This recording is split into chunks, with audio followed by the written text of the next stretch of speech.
Halo, apa kabar semuanya? Ibu harap kalian semua dalam keadaan sehat dan tetap semangat.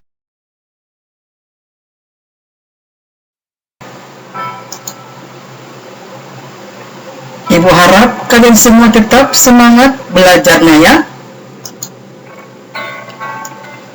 Kita berjumpa lagi belajar di semester ini. Jadi, diingatkan sekali lagi, kalian semua tetap semangat belajarnya, karena belajar itu penting. Ya.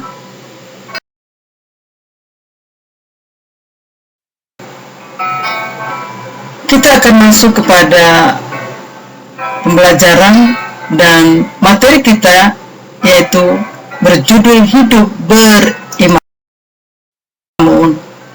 Sebelum kita masuk kepada pembahasan materi, kita berdoa dulu. Kita berdoa. Bapa dalam surga, kami berterima kasih kepadamu atas penyertaan perlindungan Tuhan, di mana hari-hari boleh kami lewati dengan sukacita daripada Tuhan. Terima kasih Tuhan, kami akan belajar. Berkati kami semua dimanapun kami berada. Berkati kami Tuhan.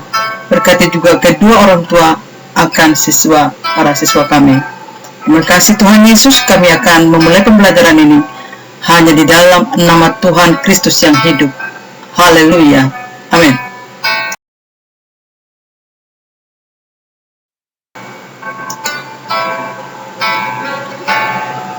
Sebelum kita masuk juga dalam materi pembelajaran, Ibu akan menyampaikan bahwa tujuan pembelajaran ini ada beberapa kriteria yang Anda perlu pahami. Nah, berdasarkan model pembelajaran Discovery Learning, maka siswa diharapkan: 1. Siswa mampu memahami tentang iman. Kedua, siswa mampu menunjukkan sikap hidup beriman.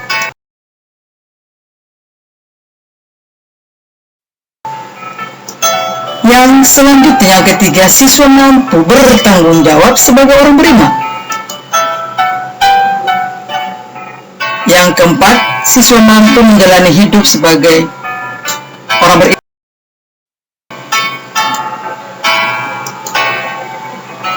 Lima, siswa mampu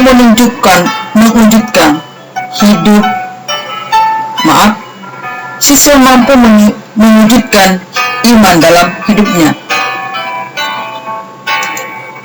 Yang keenam, siswa mampu mensyukuri sebagai orang beriman.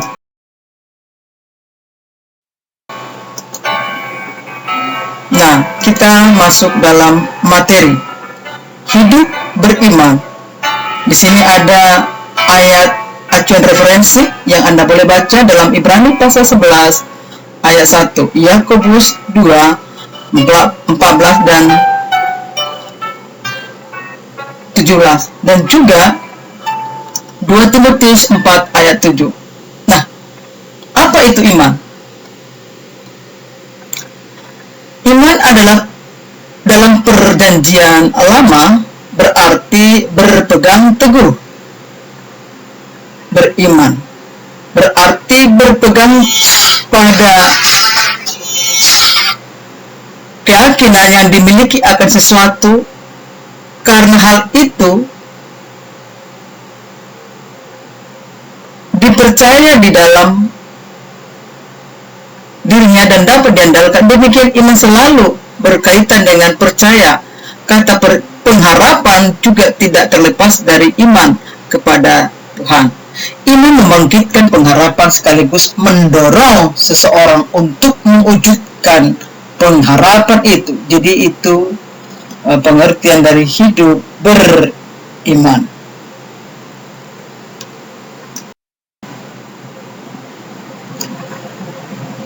Nah, mengapa kita harus beriman?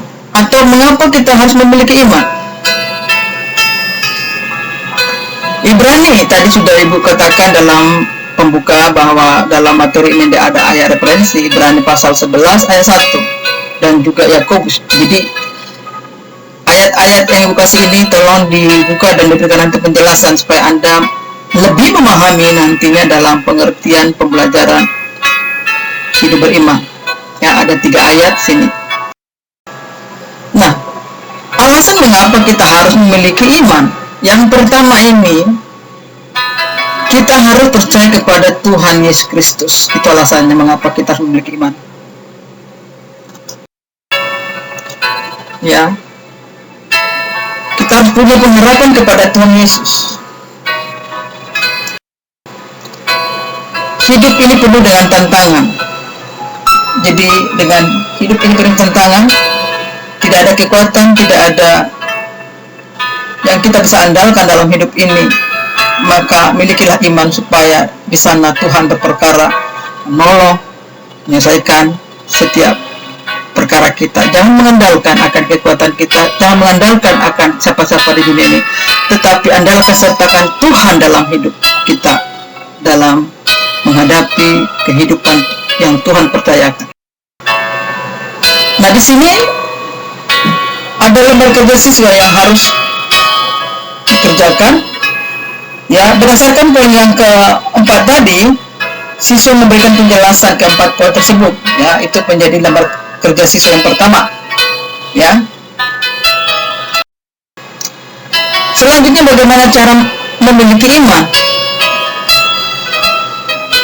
Yang pertama itu berdoa. Dengan berdoa sungguh-sungguh.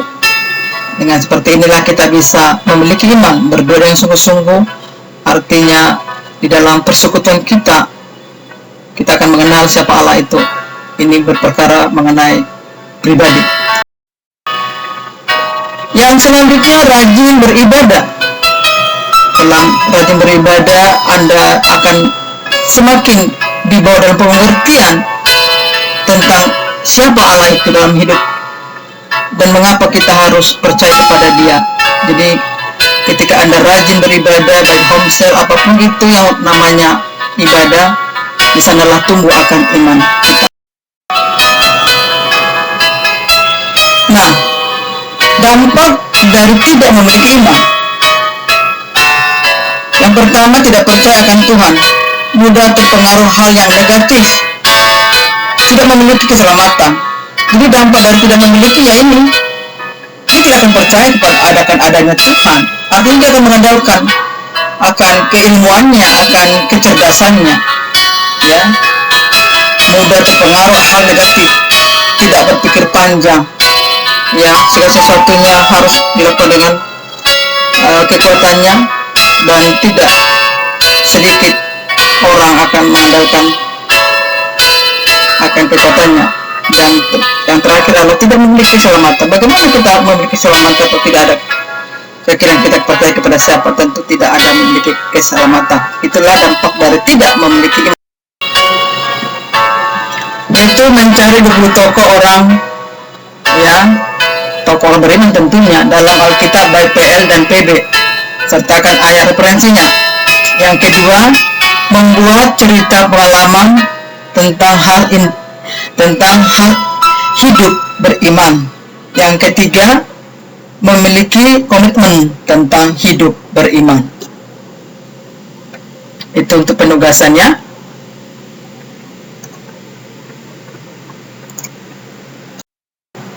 Nah, materi kita untuk pertemuan ini sudah selesai. Maka kita akhiri dengan berdoa. Kita berdoa, semua lipat tangan, ikuti ya dalam hal berdoa ini. Tuhan Yesus, kami bersyukur kepadamu oleh karena rahmat-Mu kami sudah boleh mengikuti pembelajaran ini. Berkati kami Tuhan, supaya kami dapat melakukan firman-Mu dari apa yang kami pelajari hari ini. Berkati kami semua Tuhan, supaya kami tetap kokoh memiliki iman kepadamu apapun yang terjadi dalam hidup kami.